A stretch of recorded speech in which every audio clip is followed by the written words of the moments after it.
సీతాదేవి పడిన కష్టాలు, భద్రాచల పరిసర కథలు. 1. వనవాస జీవితం.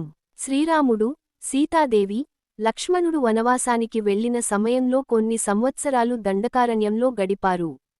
భద్రాచలం గోదావరి తీరం భాగంగా ఉన్న దండకారణ్య ప్రాంతంలో వచ్చినట్టు పండితుల అభిప్రాయం. 2. పర్ణశాల, సీతమ్మవారి అపహరణ. భద్రాచలానికి 35 కి.మీ. దూరంలో పర్ణశాల అనే ప్రదేశం ఉంది. ఇది ఒక పవిత్ర స్థలంగా భావించబడుతుంది.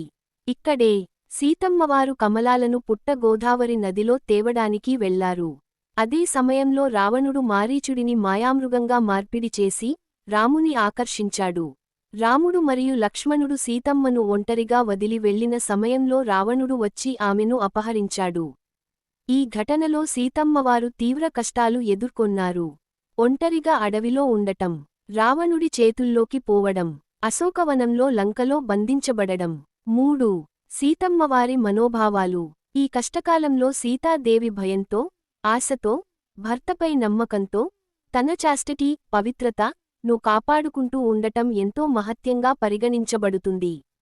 ఆమె భక్తి, ధైర్యం, పట్టుదల లక్ష్మీదేవి స్వరూపంగా భావించబడుతుంది.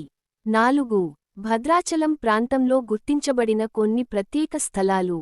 సీతమ్మవారి బండి, సీతమ్మ రాయి మీద కూర్చున్న స్థలం అని నమ్మకం. సీతమ్మ బాత్ ఘాట్, ఆమె గోదావరిలో స్నానం చేసిన ప్రదేశం. రాముని పాదాలు, రాముడు అడుగుజాడలు పెట్టినట్టు భావించే ప్రదేశం. ముగింపు. భద్రాచలం పరిసర ప్రాంతాలు సీతాదేవి పడిన కష్టాల చరిత్రతో, ఆమె ధైర్యం, పవిత్రతకు గుర్తుగా నిలిచాయి. ఈ స్థలాలను దర్శించుకోవడం ద్వారా భక్తులు ఆమె జీవితంలో ఎదురైన విపత్తులను గుర్తు చేసుకుంటారు మరియు ఆధ్యాత్మికంగా ఉన్నతికి చేరుతారు.